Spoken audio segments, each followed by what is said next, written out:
Hello, and welcome back to Two Chicks and a Horror Flick. My name is Felicia Connor. And I'm Tawny Ray. And today we are super excited to have our esteemed guests, Ian and Sam from Do I Like This podcast. Yay, welcome. Woo!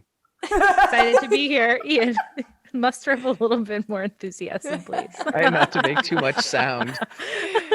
Yeah, if you're wondering why they don't sound stoked to be here, it's because we just spent like 40 minutes trying to get the mic situation figured out because they're in the same room and we are virtual, so it's really hard to not pick up each other on the mics, so they're trying not to echo. So they really are excited. They are. We're super excited. Hey, I'm so excited. I built a rocking chair blanket for it in between Sam and I. That's how pumped I am for this. Yes. That is awesome. That's awesome. And today, the movie they brought for us to watch is Cabin in the Woods. So that's what we'll be reviewing tonight. Woo! So why don't we start off by you guys just giving everybody a little bit about your podcast. Tell us about what you guys do and how it came to be. I want to know that too. So I'll take it away because I tend to be less broad. What, Sam? I love you. So I think we told this story in one of our first episodes, but basically we started off as good friends. We were having movie nights and Ian would bring these horrible movies in this giant binder. Remember those old CD binders from the 90s? Yeah. Mm-hmm. Filled with the worst horrible movies ever. Mostly horror movies, some sci-fi, that sort of stuff. And we just would kind of bond over them, and they're not my thing typically. He loves them, and he's always like, this is the best. This is such a good movie. You're going to love this. And I usually don't at all. I strongly disagree with your assessment of the films in those binders. So we've watched them with friends and family members and stuff, and they're always like, you guys are so funny. You have such funny banter. You should just record it, whatever. And we never thought anything of it until quarantine. And So here we are. And Trying to keep our sanity watching movies that make Sam lose her mind.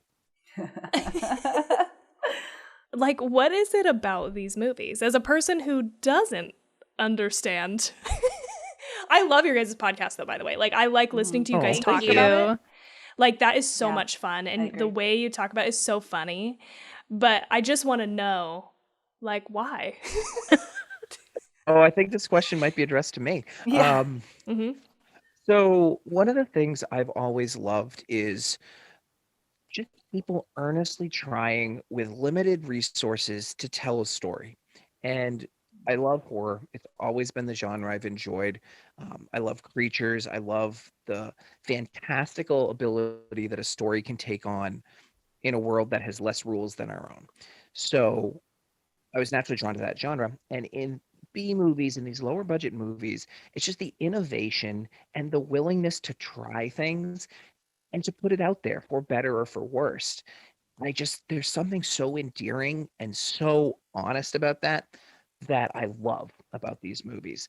I'm also a big fan of just some of the low budget innovative art that comes of these creature design effects when you don't have a GFX budget and you're like, all right, we want a, three-headed shark beast to attack this girl. How do we do it? And just seeing the creative ways. We talked to an actor, Tom Downey, on one of our research podcasts, and he was telling us about all the ways they did like a bear trap clawing on his arm and how like it was an actual bear trap and he had to stand there holding this like 70-pound weight, and the ways that they did these things that you just wouldn't imagine.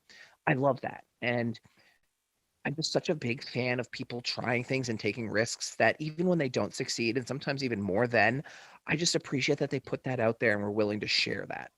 I thought it was because of all the boobs. Now, I'm not saying that's not like the sweetener in your coffee, but I like coffee in general. And then that just is on top. That is the most wholesome ass answer I've ever heard in my life. And actually, you just made me feel bad for not liking these movies. Not the Believe boob me. answer. The other one. That was the most wholesome boob response I've ever heard. Yes. To be fair, I let my wife throw the boobs in first on the podcast. Sorry, Slick. that sounded off wrong. I'm also really good at like not quite making my point right, as we say in our podcast often. So that's an example. But no, these movies, a lot of them are not good movies, but they're just people having fun or people trying to get their big break. And, you know, a lot of the times we just watched the Troll 2 documentary and you see these people who thought this was going to be their big break. It wasn't, but still like the passion and trying for it. And I just love that people are willing to take those risks. Yeah. Yeah, that I can totally get behind that. That's very nice. Yeah. And that's Yeah. why I indulge it, because it's so cute. Yeah. It really is. Oh, shucks. honey. Sam, what is your favorite worst movie that you've seen on your podcast? We actually recorded one that is coming out this week with a special guest. Can I say who it is? Yeah, it's my brother.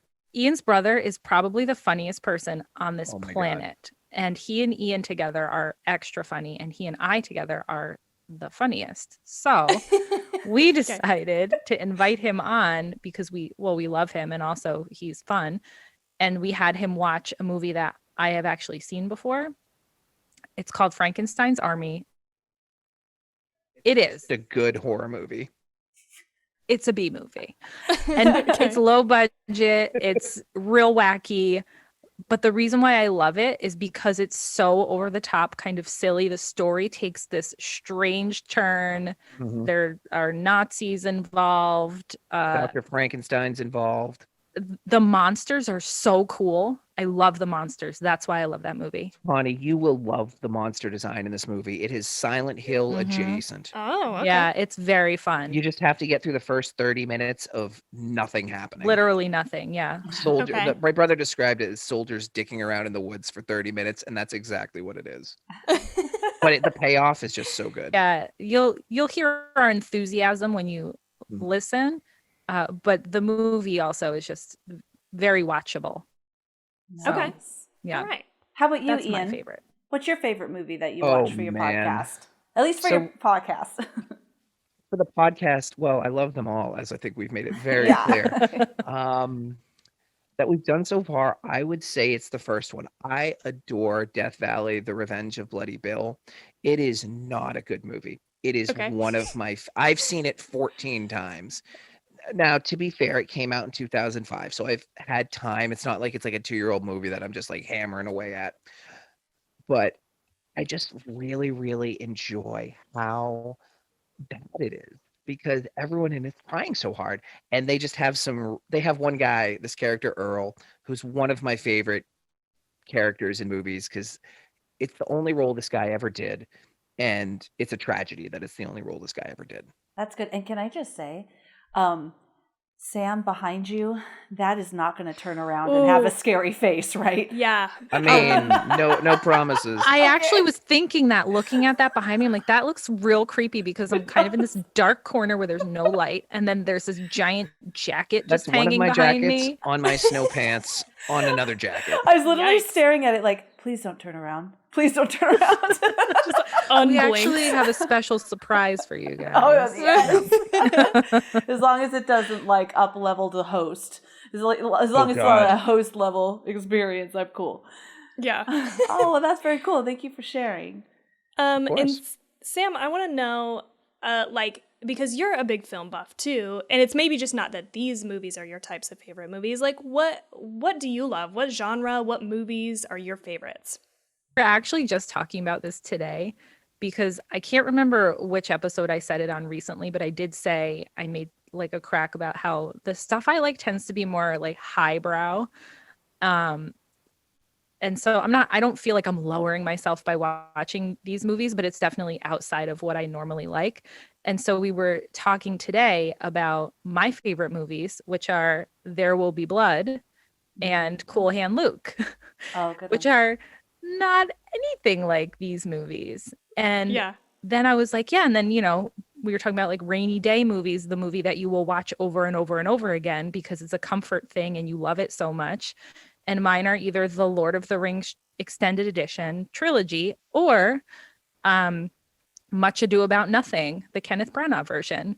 And so it's like, because I was raised by half of my family and we are theater people, so that's what I call them. And so I love Shakespeare. I love a production. I love a good musical. I love things that are super dramatic. Like There Will Be Blood to me is the most beautiful, perfect movie ever made. And Daniel Day-Lewis is a genius. And, you know, I don't know if someone doesn't agree with me, then whatever, but I think you're wrong.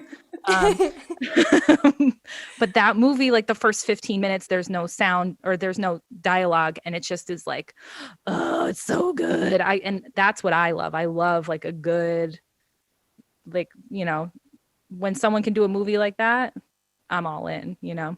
So that's what I like. So when I'm watching things like Snow Beast and Five-Headed Shark Attack, right, you're welcome. It's like way out in left field for me. Yeah. Total departure. Absolutely. From that level of seriousness. Yes. And, you know, don't get me wrong. I love a good comedy. I love funny movies. Like we just did Coming to America is up there. I love that movie. Yeah. I made Ian watch it because I needed a break. I needed a palate cleanser. So like I love that sort of movie too. But, you know, again, that is definitely not a Sharknado, you know? Right. So I hear shark as a reoccurring thing. Hey, right. Well, Ian loves sharks. Movies. Yeah, Ian loves sharks, so we've seen most of them. Take shark and you add any adjective or verb and I'm in. Yes. He's in. So my 7-year-old Titian, I've mentioned this, obsessed with sharks. She had a birthday once that was sharks. I've seen all of those different shark movies. Sand Shark it was. Sand Shark, it's a great one. Yeah, Sand Shark and like all of those. 3-headed shark. You ever want to see a shark eat a dune buggy? 5. Sand Shark. Yes. Literally, she was like, "Oh my gosh, there's 6 heads," and I'm like, "When did they stop putting heads on the shark?" One of the tails has a head in one of them. Like, it's amazing. Yes. Yeah, that's the one I was. Or as I call it, scientifically accurate. Wow. Okay, so why don't you talk about why you chose this movie to come onto our podcast and bring it to us? I will take this. So when we talk about Rainy Day and favorite movies, this is one of my favorite big budget horror movies. I've probably seen this 6 or 7 times. I adore this movie, and that's not to put any pressure on you guys to like. I'm a big fan of the fact that, as you see, I married someone who doesn't necessarily share my taste, that everyone likes things in different ways. So I will take no offense if people don't like this or parts of this, but this is one of those movies that I genuinely think walked the line of comedy, horror, and rewatchability. I think with comedy and horror, it can be very easy to make things that people want to see once they've seen it. They go, "Oh, that was a neat trick. I'm over it." Yeah. You don't really want to go back and revisit it. I think a lot of the, unfortunately, B movies that have come out since maybe like 2005, 2006 air so far on the side of like Sharknadoes. Beyond, I like the earnestness. I think a lot of them try to go too far. I think this is just a really good example of doing it right with a lot of cool monsters. That's fair. Yeah. That's totally fair. Okay. Well, with all that being said, what's everybody drinking? I have a hot chocolate over there. Oh, yum. I have my old seat. I have a delicious peppermint tea in my Lorax mug over here. Oh, is that also warm? It's lukewarm at this point because I've been up and down with my child. So is it cold? Nothing there? What are like 20s? Oh, high 20s right now. Okay. Not in our house, thank God. Right. Yeah. So definitely cold, but you know. Yeah. Could be colder, unfortunately. Sorry.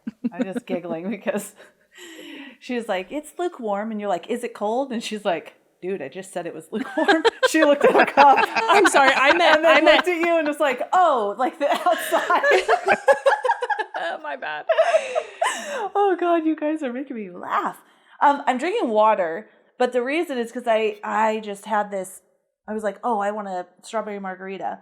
So earlier in the afternoon, I had 2 strawberry margaritas, and then the sugar. And I realized as we were approaching the show, there's like literally nothing but water I can follow this up with. This mistake of having a sugary strawberry margarita. So I didn't want to like really be depressed tomorrow because I made a bad decision. So I'm drinking water. That's fair. That's totally fair. I got a whiskey and ginger ale, so that's what I got going on. Oh, what whiskey do you got? Buffalo Trace is pretty much my... What's your go-to?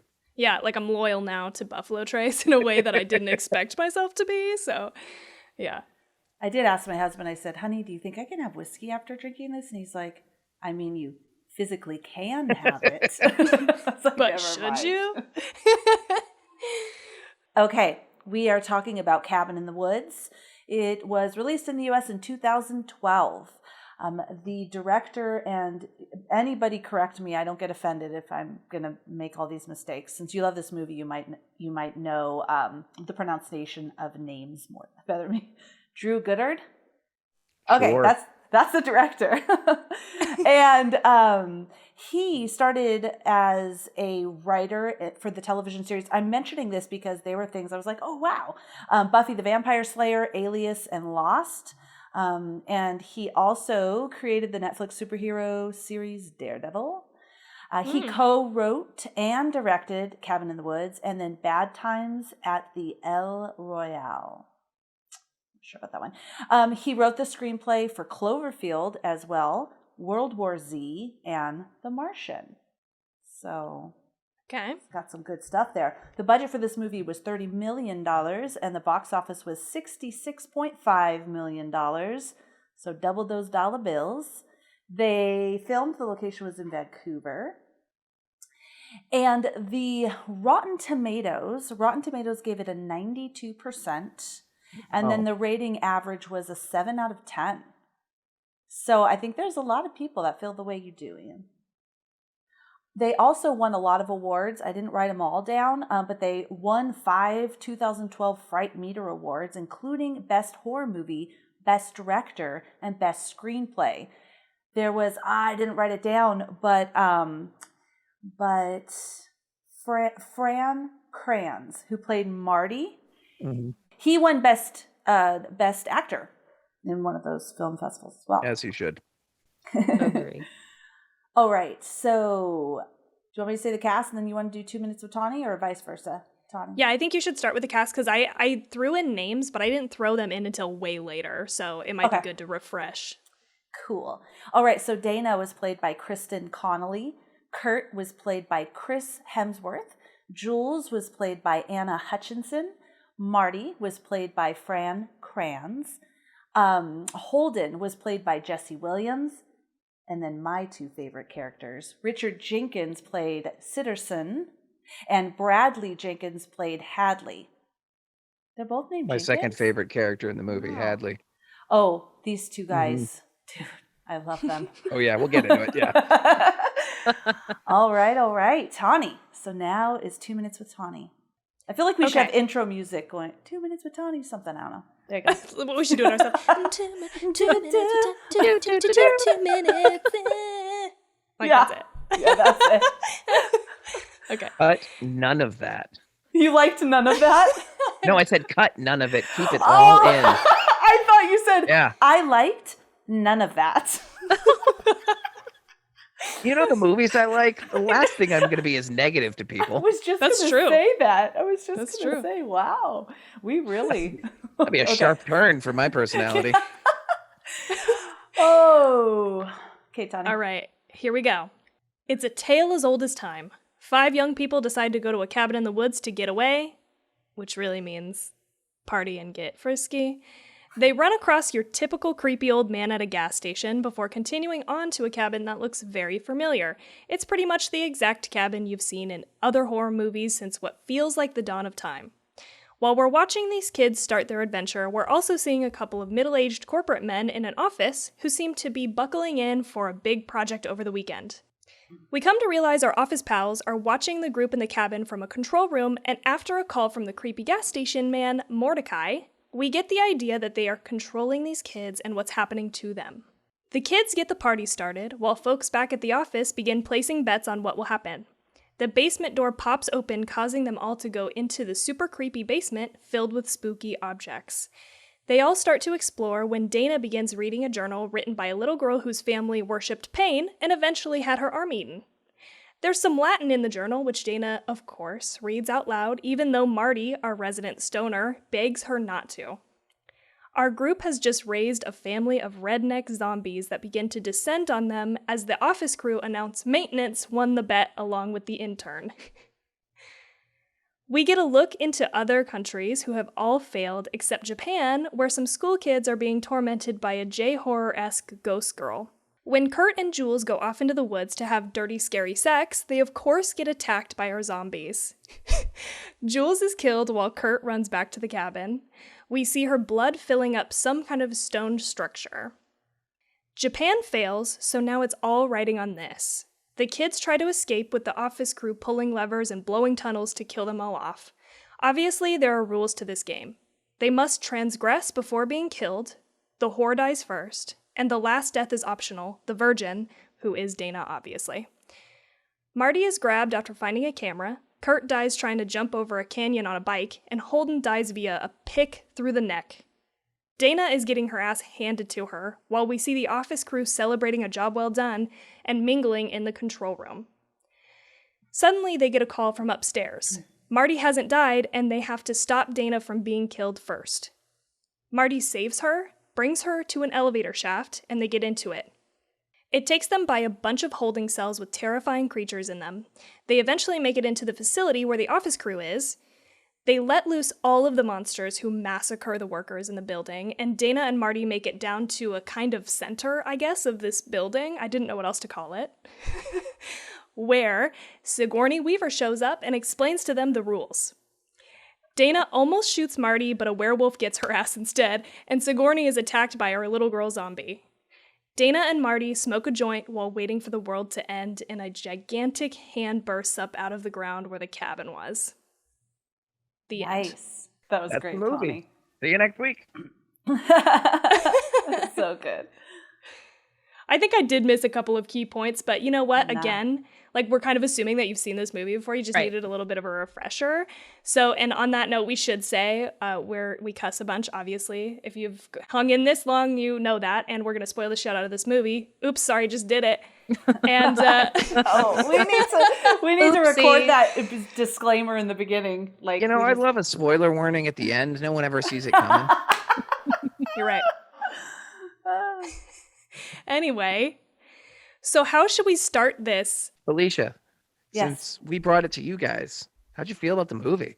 All right. So, how I felt about the movie is I did like this movie. I will have to say, when it started, I was very nervous. I was like, oh my God, like, what? I don't like these people. There's that guy's stoned. This chick's, in her panties.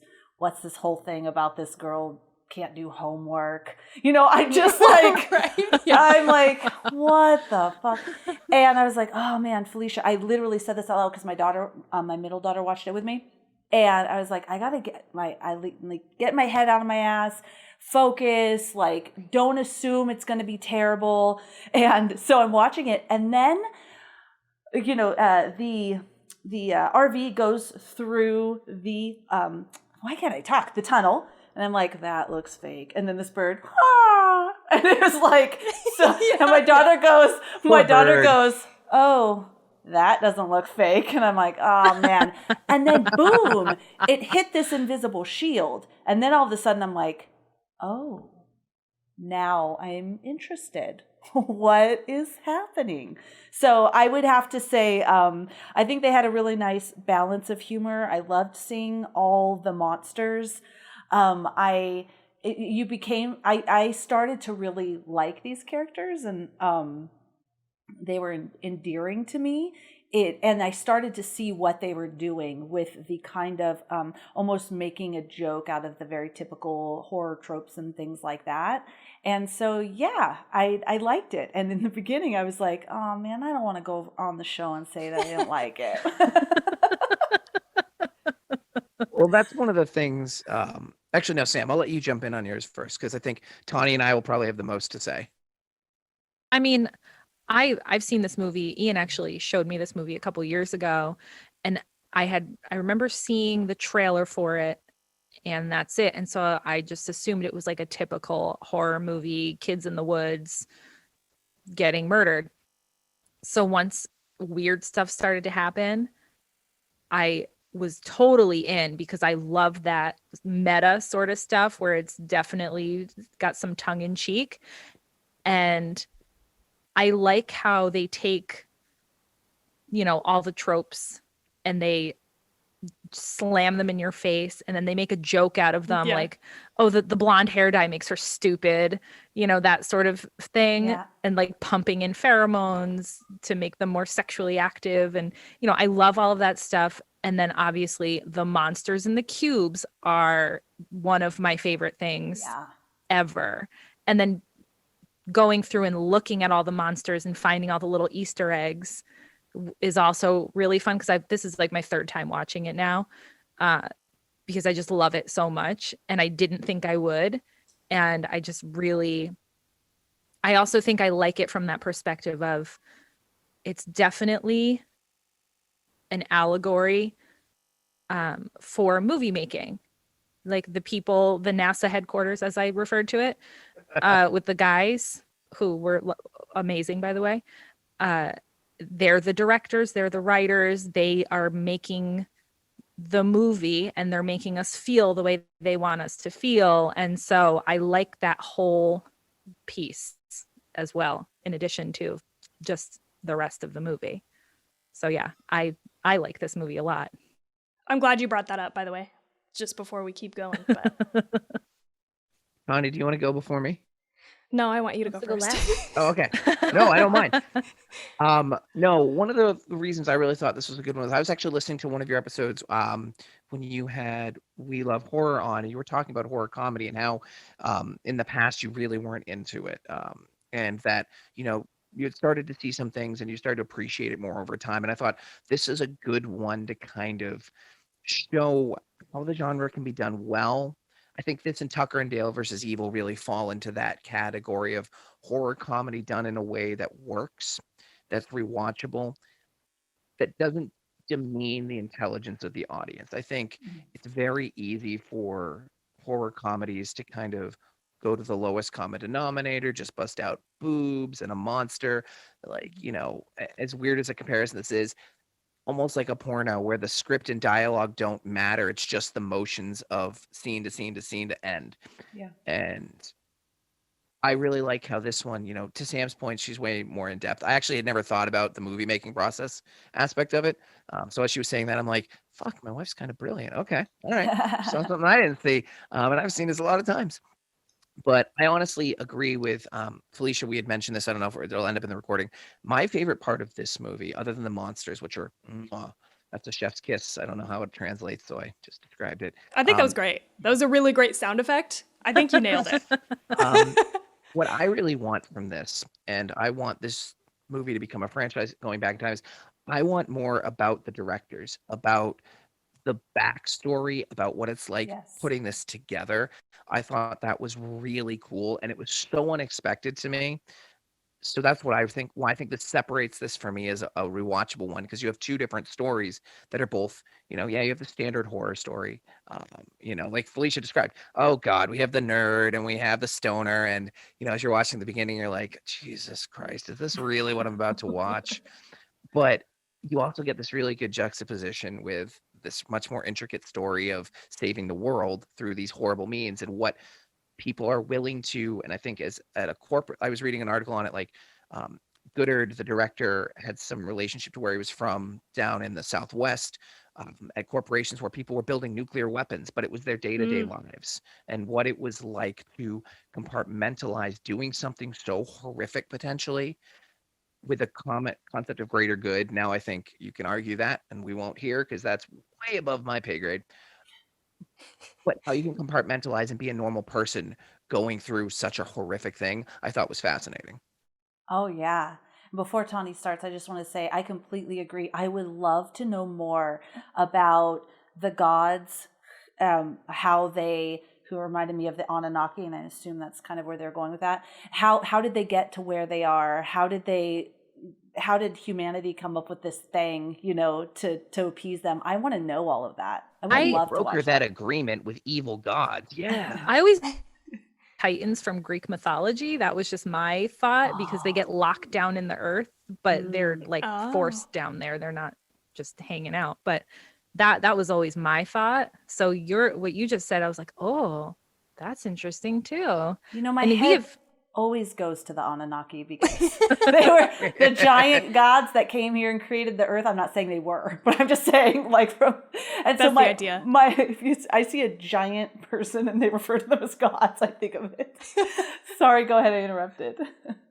I was just going to say, I know that Ian and I have talked about personally and on the podcast how we want this movie to be a series. We want to see all the monsters. We want to see all the background. We would love that. That would be amazing. That would be such a good series. And I think somebody should do it. But my favorite lines is when they're talking about the creatures. I don't know if it's Hadley or the other one goes, oh, all these, nightmares we were gifted from the gods.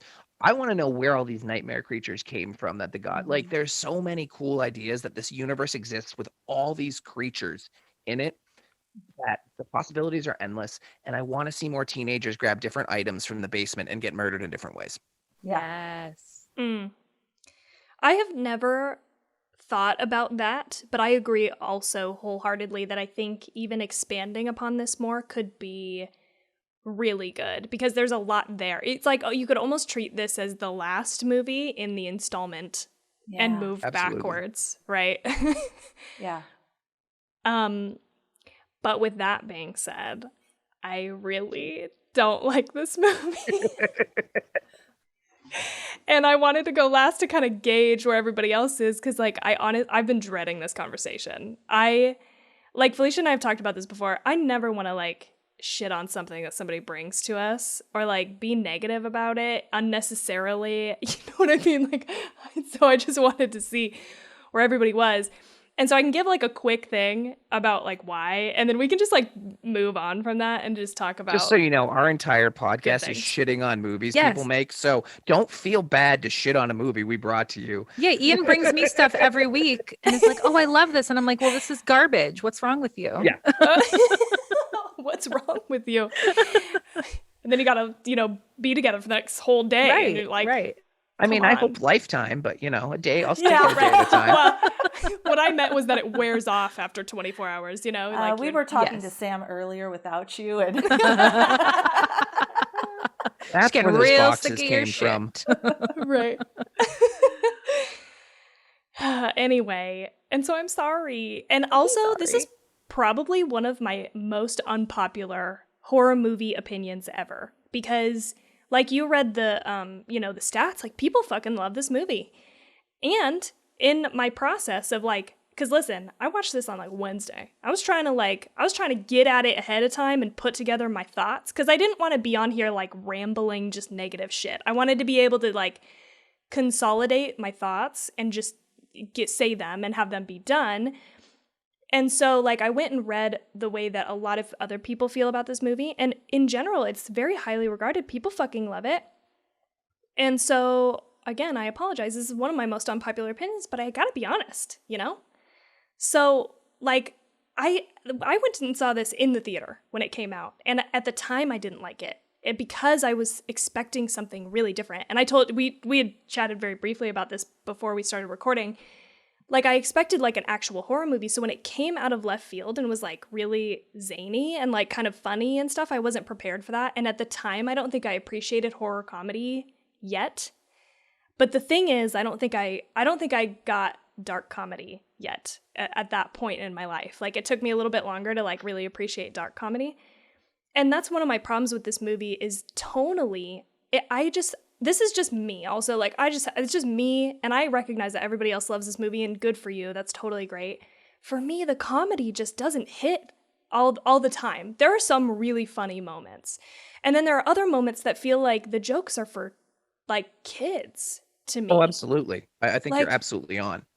I'm like, whoa, we are so, like, we're so all over the place. And then there's very serious moments. Like, these scientists are, like, being very serious about what they're doing. So, like, I just think the entire experience of watching the movie, I don't know how to feel, really.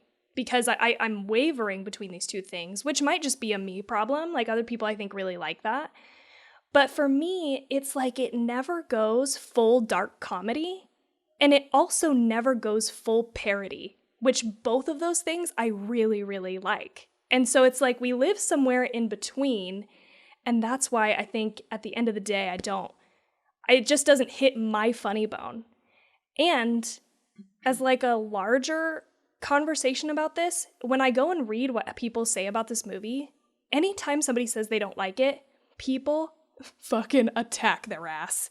People are like, if you didn't like this movie, you just didn't get it. Like, you just didn't understand, because it's a larger metaphor for like movie making. Or sometimes people say like it's the horror audience themselves are the gods. And like, we've gone through this process so many times that we need to be appeased by like more and more gore, or like hitting the tropes more and more, you know, like. And so I just want to say, if you guys think I'm not getting it, please, if there's something I'm missing here, please tell me. But I think I get it, and I still don't love it. I think the most important thing to say is, Tawny, you should never apologize for how you feel about something, regardless of if other people love it in hard numbers. You're you. And Sam and I have these conversations all the time, so I think it's actually a good group of people to have for this. She disdains some of the films that I love, but that doesn't mean anything about me or about her. It's just our tastes. There Right. are film, like a great example, Hostel, not my jam. I appreciate what it did. It's a film you love, but I don't think any different of you because you love it and I don't. And I think one of the issues this film does have, as I've done some looking too, is that people use it as almost like a qualifier of like, are you a real horror fan? Do you like this? Yes.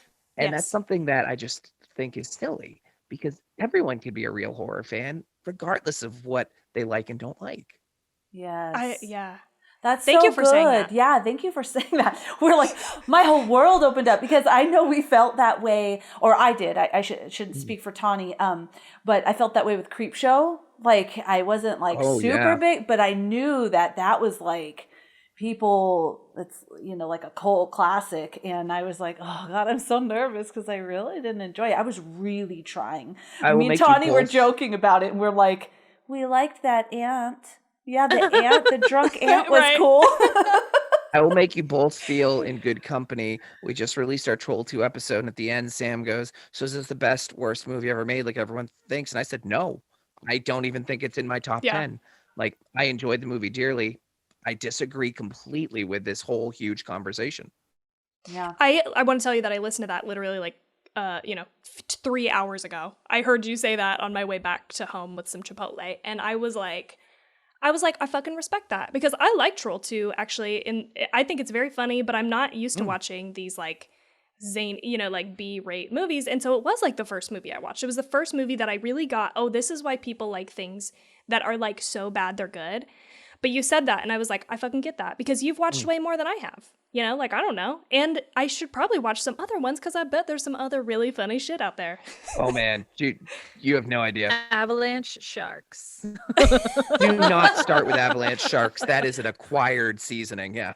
No, I totally agree with everything Ian said. Like, yes, I really like this movie. But if someone comes to me and says I didn't like it, I'm like, okay, cool.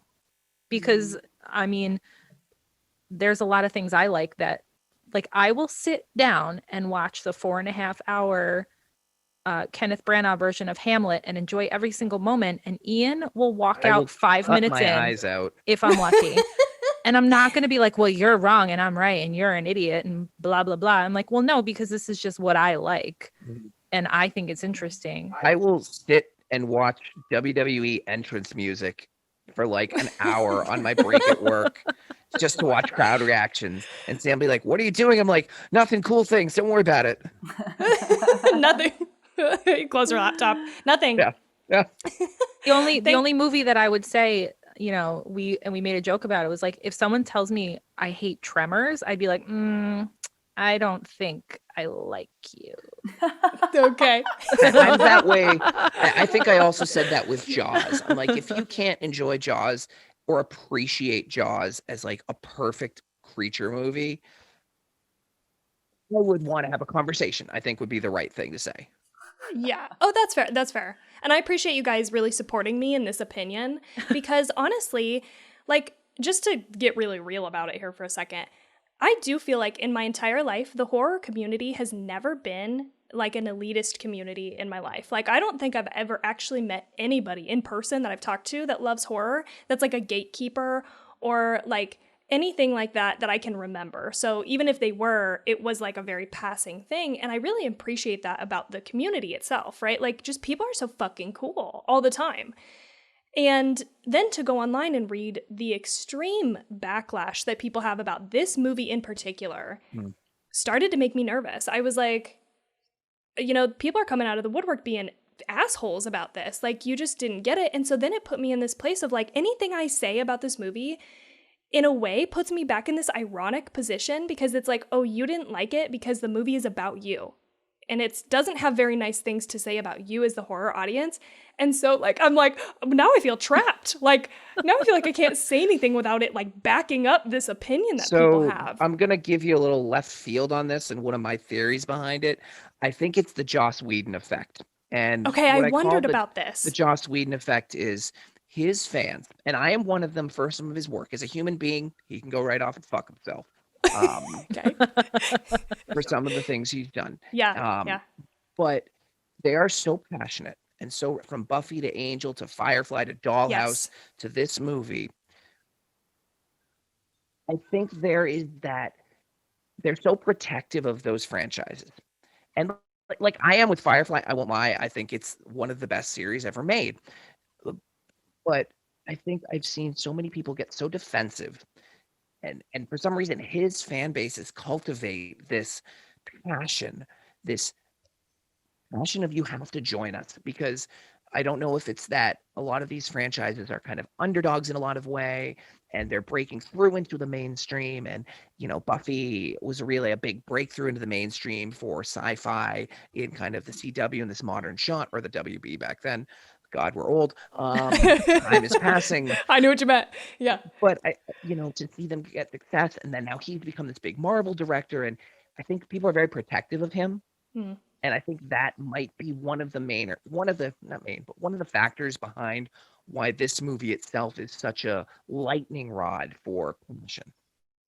That makes total sense. Yeah. And I appreciate you saying that also, because I wondered if that wasn't part of it, right? Is that there is so much to like, and people really are, he has a major fan base, right? Oh, absolutely. But having said all that, like, I don't hate every single part of this movie. I really honestly think part of my dislike is that extreme reaction back. So like, I can't help but like stand a little bit firmer in my like, it makes me frustrated. It makes me almost like want to like fight harder against it, which is like really dumb. I tried so hard not to do that. Let me just say too, when I went back and watched it the second time, I was like, I'm setting that shit aside. It's not like, I'm just going to come in fresh and try to really like this movie. And I still didn't love it, but I understand why other people like it. So as a fun movie that bucks and kind of pokes some fun at some horror tropes, like, I think it's great. It's not really for me. Like, I don't think it's just not my fave, but I get it. And I think it's great if people want to watch it. It's a great popcorn flick. But I think when you get into like the deeper themes conversation, like that's where I start to like, you start to lose me a little bit, because I just think the things that it's trying to like say, that people say that it's trying to say, like really aren't that poignant. Do you know what I mean? Yeah. And I think that's part of the Joss Whedon thing is like, so I love Firefly. I've not watched Buffy or anything. Sorry to my best friend who has tried to make me watch it our entire lives. But it's just, I don't know, it's just not my thing. It seems like, to me, it's always been sort of like teeny bopper, I guess. Okay. No offense. I guess that's not quite the right word, but that's in my mind what it's always been, because it was always like, Buffy and Dawson's Creek and Gilmore Girls, and I don't like any of that. Ian loves it. I don't. And so I always kind of grouped them together, even though I probably shouldn't judge because I've never actually watched an episode of Buffy before. But I think that whole like that whole mindset is part of that fan base.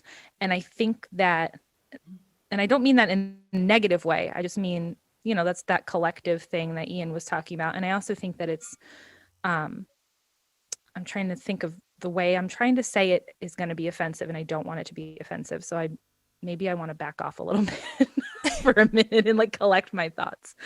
But I think that it's, to your point, Joss Whedon says interesting things in his shows, and I think he goes a little deeper, but I think people are digging too deep. Yes. And I think that when you get there, then people attach their belief systems and their feelings to it, which is a whole other thing. And then they get really rabid and they take it personally if you don't like it. And you just can't do that. That's not what he intended. I don't think he's that deep. He wrote this movie in 3 days. Right. 3 days. Right. 3 days. Yeah. Like in a hotel room locked with the director Goddard. To Felicia's point, I don't know if it's said right one way or the other. You can only get so deep in 3 days. I'm shocked about that. That's a shocking trivia bit. Well, and I also think to Sam's point, it's something I have issue with movie critique in online forums in general is if you want to see something, you can create meaning where it isn't. I'm a songwriter is one of my hobbies, and I'm okay at it. I like to think I've been doing it for 20 years. I'll write songs and I'll play them live sometimes. Someone will be like, "Oh, I really like this theme," and I'll be like, "I didn't think of that once in my life when I was creating this." So Yeah. I agree with Sam. I think this was supposed to be a fun horror movie with a couple statements about like, hey, movies create an environment and make us feel the way we want to feel. I think that's it. I think it was supposed to be fun. Yeah. I really don't think it was supposed to be There Will Be Blood. To paraphrase a movie that's come up before. I don't think it was supposed to be the Big Mac. I think it was just a simple cheeseburger with a little bit of special sauce. Yes, totally. And in that way, I can appreciate this hungry. movie. And I want to see more of that. Sorry, Felicia, go ahead. No, I was just going to say, because this is perfect. I actually have a quote from, his name is Whedon? Whedon? Okay, Yes. Whedon. I didn't see Buffy either, but I remember everybody was crazy about Buffy, and I hadn't seen it. I was 14. I just thought she was cute. I'm not going to lie. He said it was a loving hate letter. It's a serious critique of what we love and what we don't about horror movies. I love being scared. I love that mixture of thrill, of horror, that objectification, identification thing of wanting definitely for the people to be all right, but at the same time hoping they'll go somewhere dark and face something awful. The things that I don't like are kids acting like idiots. The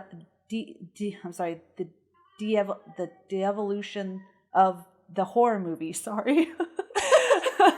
Of the horror movie into torture porn and into a long series of sadistic. Oh gosh, I've never even seen this word before. Oh no, I guess I have. Comeuppance. Sorry, I don't think I've ever seen the word comeuppance. Yeah, but you I've just heard it. Heard it. And so when I saw it, I was like, oh shit. I didn't know there was a Q in it. Drew and I both felt that the pendulum had swung a little bit too far in that direction. So that's a level of depth, but it's not, we're not looking at Charles Dickens here, Right. I just appreciate you guys making, holding space for my unpopular opinion. I was really nervous about talking about how I felt about this movie, and I really, now I think I'm done and we can just, move on and talk about the things that we liked, and maybe I have a couple things that I didn't love, but, I just want to say thank you again for, not hating me. Well, I think it's important to, in turn, thank you for being willing to take the risk of having an opinion that is your own and stand by it and not just kind of go with the flow. I think that's far too much what we see these days is people going, oh, well, everyone likes it. I like it. I mean, everyone should have their own thoughts and own opinions. I agree. It's okay. Yeah. I'm going to hate on purpose whatever you bring up. No, I'm kidding. Yeah. I'm going to say one thing because I mentioned it before, and I was really happy to find this little bit about what this was all about. When in the very beginning, when she had that girl, Jules had books in her hands. Oh, please tell me. And please. yeah, he was like, what are you doing? She's like, no. She ran out. I don't know. I was like, what is happening right now? I don't know if I can hold into this movie. Okay, Felicia, just like, let's just dive in there. And then I found this thing. So the scene where Kurt asks Jules about the textbooks, what are you doing? What are these? Who gave you these? And she screamed, I learned it from you. Okay, I learned it from watching you. It's a takeoff on a 1987 anti-drug PSA where the father confronts his son about the drug paraphernalia and gets the same answer. I remember those and those like commercials, and I did not pick that up. I was like, whoa. The first time I watched it, I didn't realize it was a joke. And so I was like, what is this? And then the second time I watched it, I remember, oh, this is a joke. And then when I just watched it this time, I laughed. So yes, he laughs after, right? But I couldn't tell that she was joking around, and so I was like, "Wow!" My first time seeing it, I was like, "Oh, Chris Hemsworth's a dick. That's a weird choice for him." Right? Everyone loves this guy. Why are you making him that? And then, yeah, it makes more sense now. I did not know that. That is an interesting rationale. I feel like they made this movie was mostly made on Easter eggs, so it's not a surprise to me. But that's so esoteric. I was like so lost, y'all. I was like, what? This has got to be a reference to something, but I just don't understand it. And that explains it. So thank you. You're welcome. I had a couple things that I wanted to ask you guys, but it's more about the monsters. So I don't know if you want to wait. And, no, we go do everywhere. some other stuff first. Okay. There's been times where I just start right in the end. And I actually have one of my favorite things was at the end, so I thought maybe I'll just relax. Oh, the last 20 minutes are the best part of this movie, bar none. Like, oh. What you got, Sam? Yes, Sam has a good question. Why is there a purge all button? And why is it just one button? And why isn't it like 2 key cards swiped at the same time with a key? Like, I was like, why does it release them into your lobby? Yes. Right. Exactly where the button is. Design. Hold on. Anybody can get access to that button. It's just right there. It's not even under like one of those little where's the dude who's supposed to watch the button? What if someone tripped and like accidentally hit the button, was like, oh shit. Yeah. That to me, I mean, obviously it was like a joke, I think, because it's a big red panic button type thing. It says purge system. But in my head, I was like, oh, come on, dude. That was one of those things that was like too much for me. Make it a little bit less of a joke to purge all the monsters. That was silly. You're speaking to my soul right now. Each have to hit a button. Yeah, something simple, like 2 buttons on other side of the room, that requires 2 people. Yeah. Yes, nuclear launch codes, like same key, turn at the same time type shit, something. Yeah. Anything. Also, what scenario do you need to purge the entire system? Right. Great question. Right. And it should be, if you're purging it, like you have to get rid of everything. It's like, I don't know, it blows up underneath where all the monsters are or something, right? Why just release them into the world? Right. Yeah. Just release them into our lobby. It's fine. Right. Yeah. Where we are. Right. Yeah. Right. Because you hit the button and you're there. That's a little bit, that knocks a couple points off for me. I also want to just say, to back your point up, Jade is a major Buffy fan. He loves Firefly. He made me watch Serenity. Like, I wouldn't say that he's like on the Joss Whedon fan van, is where I was about to go for with bandwagon, I believe. Fan van. I can see it in your head, like this is the word she's going for. Get it. Yes, on the bandwagon. But even he was like, I was like, are you gonna watch this movie with me? Because I thought he liked it. And he was like, I don't. It's okay. And I was like, you're really not gonna watch this movie? I thought you loved it. And he's like, it was just okay. He was like, the one thing I remember is there being a button that everybody that they hit and all the monsters came up and it didn't make any sense. So I just want you to know. Jade also agreed. Yes. Yeah, that made no sense. Because but to I'm so me, glad it was there. Those are the little things that I nitpick. And I'll be like, wait a second. This one little thing doesn't make any sense. Merman monster, fine. Great. Panic button, no. Yeah. Yeah, I'm the same way. So if there is any, and I try to give it the benefit of the doubt. So if there's any reason that's confirmed that I'm like, oh, okay, that's why. Then, for example, they're in the living room and she's strip teasing. like, well, she's dancing. Sorry, she's not taking off her clothes, but she's dancing all sexy. I'm like, oh, for the love of God, this is just stupid. Because why is everyone sitting there and she's deciding, and then all of a sudden I went, oh shit. Oh, it's like the pheromones, the drugs that are increasing her libido. And because they just said that about increasing the libido of those two. And then I went, oh, okay. So then it was like, okay, there was a reason why. And then I was fine. The making out with the wolf. Like, I don't know if all of these kids are in theater together. So everyone would be really like, wow, really great performance. You know what I mean? Seriously. Yeah. It has never occurred to me that that could be the case. And that's the only thing that could explain that scene, Felicia. So thank you for placing that. I'm just going to pretend like that's what it is. Because that is, I wrote that down as one of the things that really bothered me. As one of my, because I have a list here. Parody versus non-parody comedy. And this is one of those things that fell under non-parody comedy for me. Like, I was like, literally, I can't think of a time in my life that I've ever watched a horror movie where somebody's made out with like a stuffed inanimate thing. And then I think it could have even been saved by the other people being like, oh my God, ew, you just did that. Like, that's fucking like so something. The only thing in that scene, so it's obviously an homage to Evil Dead and the, you know, the animal heads in that cabin, because that's the exact identical cabin layout as the movie Evil Dead. Is they were trying to do that trope of, you know, someone doing something dangerous, won't it attack you kind of thing.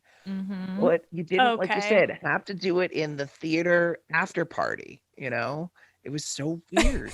Yeah, I can tell you, I was watching that and I said to my daughter, oh God, I hope it bites her face. Please bite her face. Please bite her face. Yeah. I think the first time I watched it, I thought the same exact thing. So I wonder if they did that on purpose. Like, they're like, we're going to make this weird and awkward and annoying. And we're going to be like, is it going to bite her or no? Because we want people to want it to bite her, which would fall right into the rest of the movie. Like, wanting them to be killed in weird ways. That's one of the things, and I'm fascinated to hear what you ladies think about this, is that drives me absolutely insane in horror movies is when I love tension. Tension is a great tool. But when they take so fucking long with a scene that you know how it's going to end, and they're like, so in Troll 2, for example, not tension, but Billy has 30 seconds to stop his family from eating this food. He takes a minute and a half to walk around the table, look around the table. So I just picture, like, we're going to walk down a dark, scary hallway. We're going to turn right. We're going to turn left. We're going to go down another dark. Like, dude, get on with it. And that's all I could think of was this was kind of making fun of those, like, just let it happen. Yes.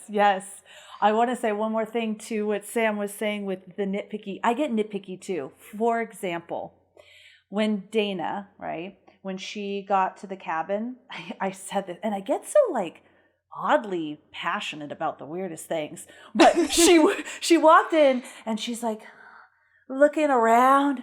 Oh my goodness. Like, just like, I was like, what the fuck is wrong? You're in a cabin. Like, literally, it's an old cabin. I said this to my kid. I did. I said this. I was like, I never, ever, ever would arrive to a cabin and, oh my goodness, look around like this with all this trepidation and fear. It's a fucking cabin. What I might do is, oh shit, it's dirty. Like, they want me to sleep in here? This is a pretty clean cabin. But that, and for some reason, you could tell by how my energy raising, and unfortunately I probably peaked, is that for some reason that really irritated me. I'm like, just get in the cabin and like walk around. And that irritated me more than, but I did say, why is the first thing everyone does when they get to the cabins, they have to take off their clothes? Like, whatever, you know, but well, that's they okay. wore their driving clothes and now they have to wear their cabin clothes. Right. That's true. That's true. I mean, everyone does that. Come on. Okay, I'm sorry. But I agree with you because that's a good point. Like, she saw this cabin on the outside. The outside's the same as the inside. Right. You bought a cabin up in the middle of nowhere. Exactly. What are you expecting? Like the Ritz? Yeah. And she's just so timid. I'm like, oh. Tom Haverford expecting to go glamping here? Yeah. Right. Especially from the outside, like you're saying. Like, what did you come in here to expect? Like tufted couches and shit? No. A dirty old cabin isn't like inherently scary. And the amount, I could be wrong. I just think the amount of horror movies I watch, I wouldn't. Anyways, I'm beating it. You know, whatever. Let's get in the cabin. I love it. Damn it. You guys, I realize I'm going back and I'm beating a dead wolf here, but on your note. But hearing about that makes me like that scene more, because I read it less as it's gonna bite. That actually never crossed my mind. I never thought that the thing might hurt her.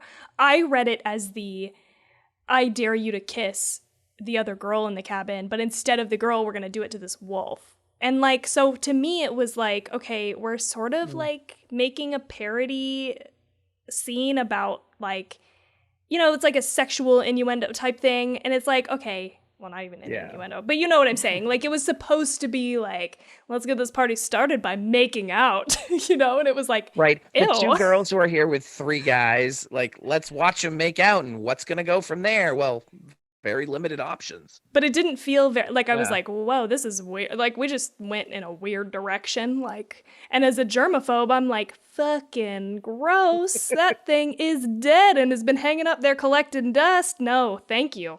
Oh, I have something fun to read just the tell you about the trivia dust. on that, Really Felicia? quick. Yeah, I was going to say, I like this note. You take it. No, you take it. You're a guest. No. You do the trivia. It's all yours. Okay. I talked enough. Okay. The wolf's tongue,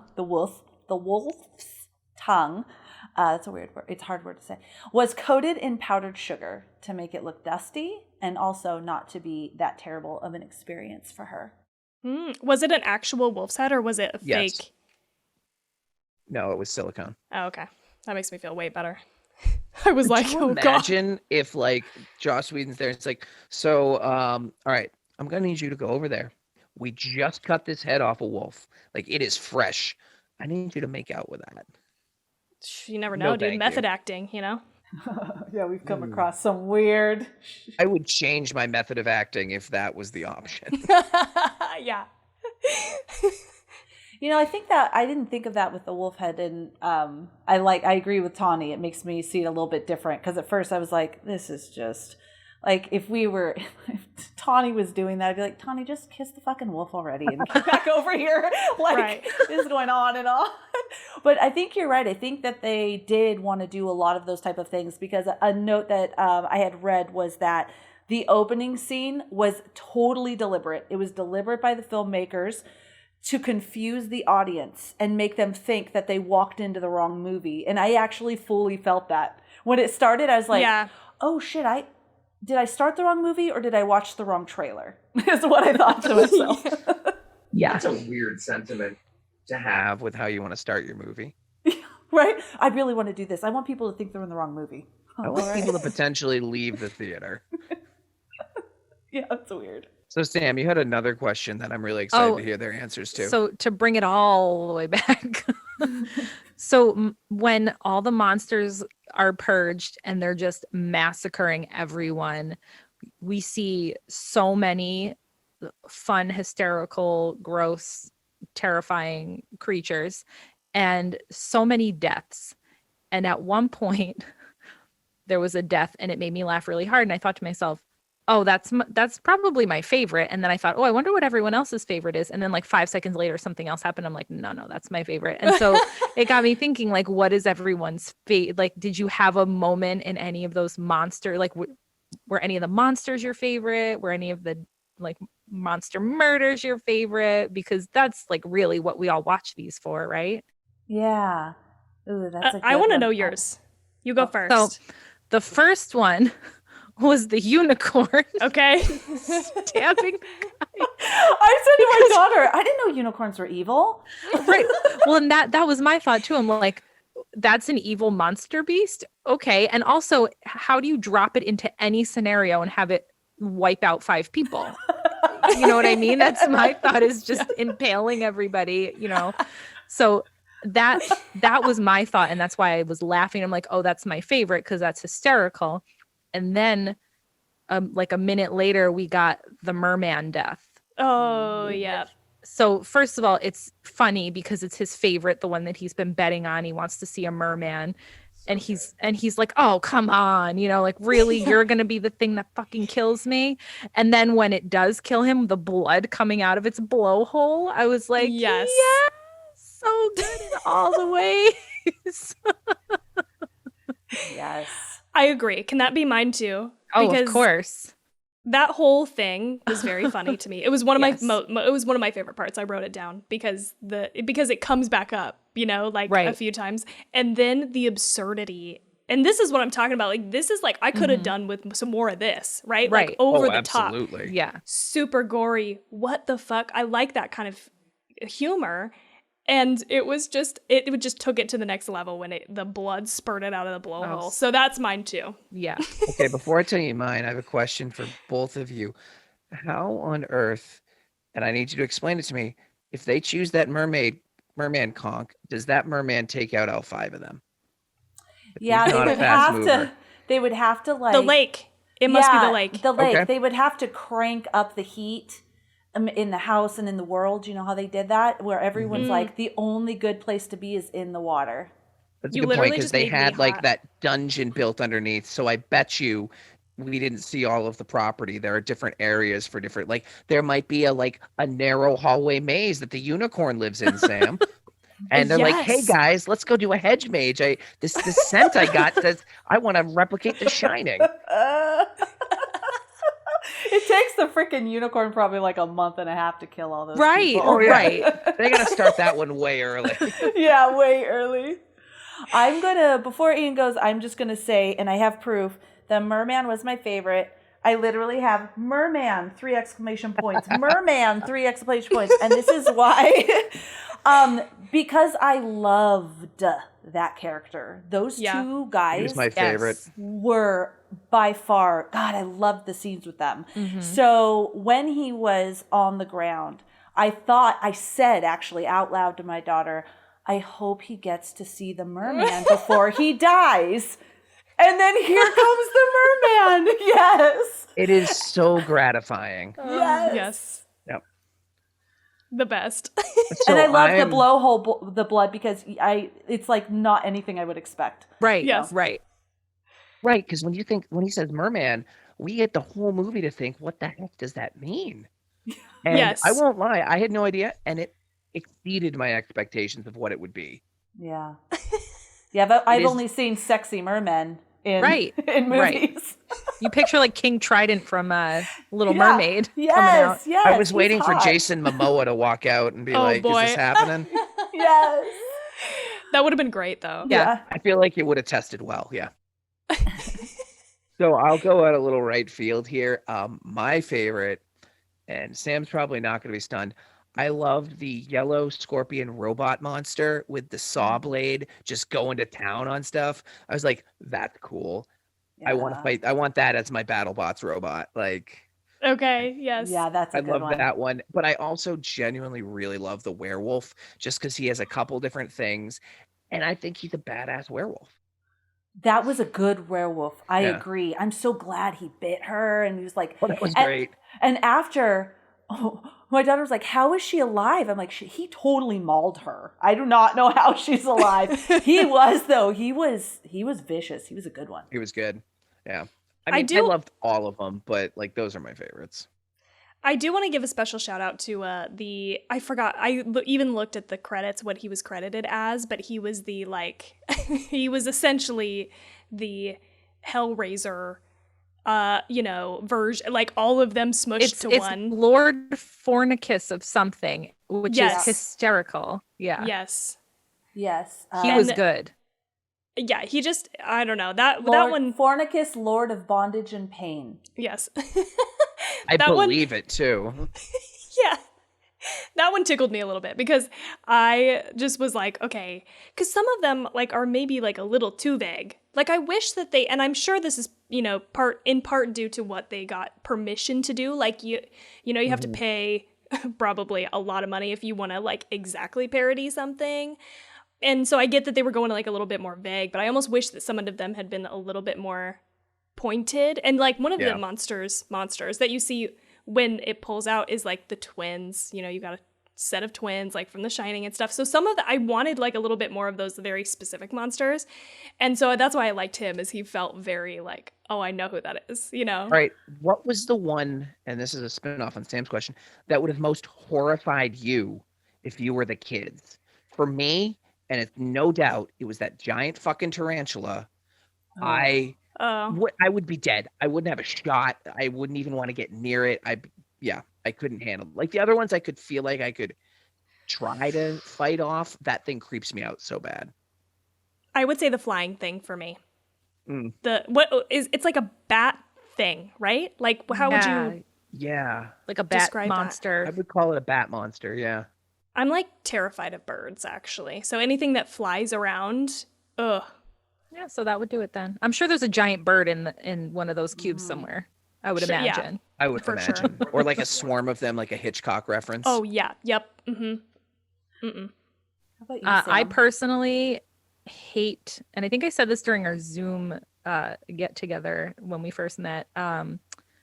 The dead Japanese ladies are the scariest things on the planet to me. I can't watch those movies because I have actual nightmares, which is weird because they're not even really that scary. But those, like The Grudge, The Ring, like all done. Yes. I can't. If something like that came into a room, I would die of fright immediately. Felicia feels that because Because I experience that every night. Yeah. Every night of my life, because when we did The Grudge, and for people who haven't heard that episode yet, Tawny she brought some awesome facts about, Japanese lore and these different, spooky things that they were taken from. And one of them, I always want to show her respect. Wait, hold on. Is this going to terrify my wife forever? Maybe. Oh, it might. Should I not? I'm sorry. You No, just do it. I just want to know. told me how scared you are of this, and I'm like, oh, let me make it worse. Ian, I just sent a package of spiders to your sorry. house. Here's the thing. I might already know because I'm the type of person who will like Google the thing that I'm afraid of to learn more about it because it's so fascinating. And then set it up behind you with the jacket. Yeah, exactly. Yes. The woman in the gaps. Mm-hmm. Oh yeah. Oh God, horrifying. I just got chills. Yeah, literally my bed. I am 44. Wait, I don't know this one. And I jump Like onto my bed every night. The woman, it lives in the gaps, like of the bed or of the blankets, of our the world, dark gaps of our world. Okay. And that's such a I good leap trope onto my for bed. horror. Mm-hmm. Yeah. Terrifying. Okay, so mine is the unicorn. I'm just kidding. I'm kidding. How do I escape it? Yeah, let me run this way. Well, wait, what do you think they have to do? Because you know how like there's a way to beat all of them, like the kids sing. Do they just have to get like a saddle on it? Yeah. Or like horseshoe it, Yeah, yay! Pin it down, get the shoes on. Yes. Tame it. You gotta tame it and ride it. Yeah. Yep. I would have to say, I hate spiders, but I feel like that happens so quick, and I've only seen this movie once, that I don't even fully remember seeing the spider. You know what I mean? Like there's some beasts that I really remember, like they lingered on them longer. So I would have to say probably the werewolf, because he was so strong and so vicious. I can't imagine myself being able to like fight him off, I guess. I mean, unless I had a gun, I guess, or something. But I should correct my statement when I said like have a chance against them. I'm gonna die to most of these things very quickly. my chances, like the werewolf. I feel like I know where to start attacking it, sort of. With a spider, I'm just like, I don't even know where to begin. Yeah. So an interesting thing for you guys, there is a Wikipedia, and I'll send you the link that has every screenshot from this movie and from the behind the scenes of every monster that they showed and information about them. It's got like 70 of them. It's really cool. Yes, wow. Please. Yes, send that. I would love to see that. I wanted to say one thing, if I may, to what Tawny was talking about, the fornication guy. The fornicus lord of bondage and pain. Yeah. Is it just me, or when they pulled up with that guy and he was standing there, I felt bad for him. And then all of a sudden, I felt bad for all of the monsters. And I think there was one of those, the ghost one, that was almost like pleading to be let out. And then I realized like all of these monsters are also prisoners held against their will, just like the kids are. And I felt really bad for them. And I loved that they got out. I think that makes sense. Because it is like a pleading. Mm-hmm. Yeah. Yeah. I mean, it's the concept of ownership. You know, we think of that from domesticated animal, like it's the bigger conversation. Blah, blah, blah, blah, blah. But yes, I was like, nope, that's not worth it. I agree completely because you think these are all creatures and entities with their own existence, and I think that Hellraiser guy's a great example because he's the one that you look at as a humanoid figure. You think there's some sentience there. There was an existence before this, and now he's just standing in a cage in this black nothingness. That sucks. Yeah. Even though he's a horrible monster that's going to destroy me and eat my soul, pretty much. It kind of reminded me of you guys have probably seen this, but 13 Ghosts. Yep. I was gonna say that too. Yep. Yeah, where they're all like trapped and they're terrifying and mostly evil. And you kind of feel like bad for them because it's not their fault that they're trapped there, and that's like their nature is to just, kill they all have their whatever. own story. Right. Yeah. Right. Why is it more important and more special for all those humans to exist and not the other beings? Free the beasts. Also, if you think about it, it's an interesting thought of like, these are just the captured ones. They're from a time before with the ancients. Are there more of these down there with the gods that are now coming up? Like, I want that movie too. Like the end of the world, like the couple human survivors trying to live out. There are no survivors. Come on. There's always a Keith Richards that's hidden in a crack somewhere trying to make it, okay? Yes. But that's a good question. Or did they all die out? Were you either like culled or you got to survive as a monster and be put in these like cells? Like what happened there? Like I said, I had never thought of that until you mentioned that, but I would like to see some sort of like background. I think that would be way more interesting to me to kind of get the lore. There's I want to know why those bones gods for a world here. Yeah. Sorry. What was that? I'm sorry. Oh, I was saying there's some really good bones for a bigger extended world here. Yes. An even more interesting one. Mhm. I want to know why the gods even want to just live down there in that fire pit. What do they do with that blood? How is it that when they kill the kids, so much concentrated blood gets through the dirt in the ground into the thing? I've been thinking about that since the first time I saw this movie, and I have no good answer. It's a good question. The only one I can justify is Chris Hemsworth, because he literally falls to like the center of it and it's like, all right, you found his body. That makes sense. Right. And it got to the right little thing. Right? Yeah. From way over there. They're almost out and it's in the little line. It's such a bizarre little aspect of it. Yeah. I loved that, by the way, though. When he hit that wall and was just clink, clink, clink, clink all the way down. I really like that. So good. I was watching it. Ian and I were watching it at the same time, but in separate rooms because I had other stuff I was trying to do. So I had the iPad. And so when that scene hit, I had been standing up doing something and I went like did like a dance. And then I'm like, no, am I a bad person? Oh, well, that was great. I think I love that scene so much because you had it set up with the bird, so you know it's there. Yeah. And the moment he says it, you get enough time to be like, dude, this isn't gonna work. And they're all like, you're our only hope. Thank God you're doing this. And you're just like, I know what's gonna happen, and I can't. And the thunk is so satisfying. I will say, going and seeing this in theaters was worth that one moment.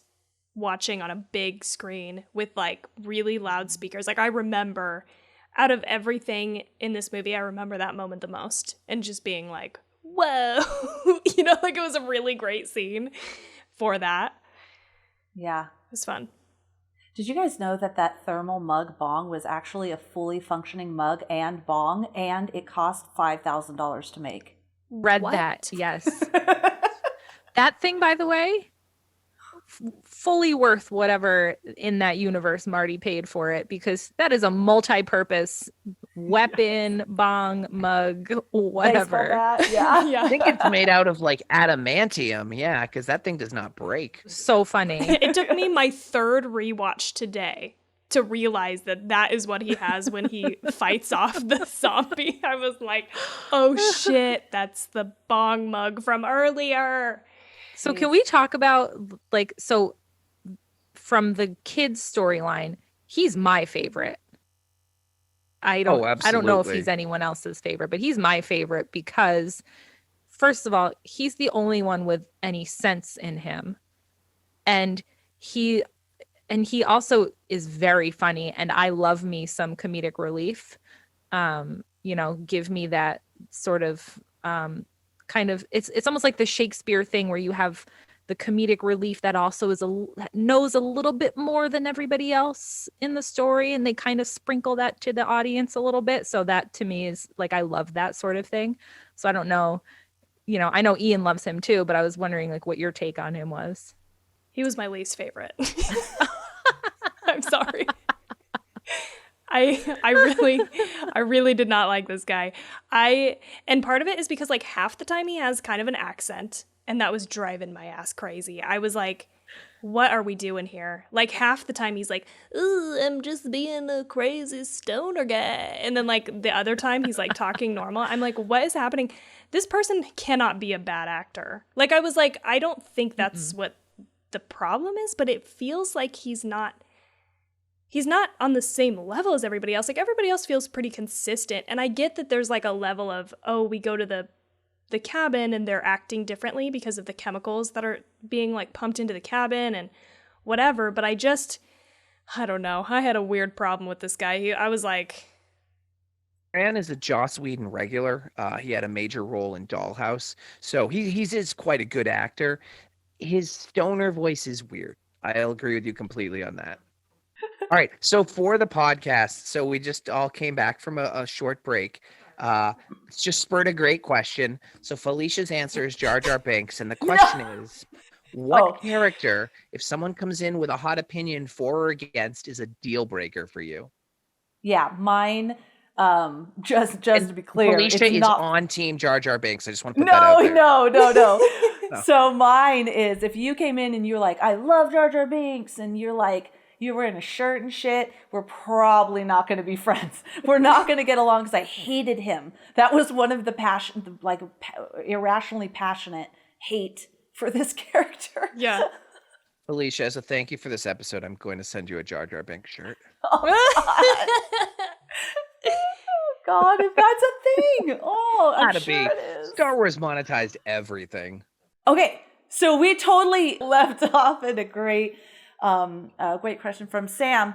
Who was our favorite of the kids? Who was our favorite of the kids? And Sam loves Marty. Yes. And then Tawny was just starting to not give Sam space. I'm just joking. Tawny, we were giving Tawny space for her dislike of this character. And that's where we left off.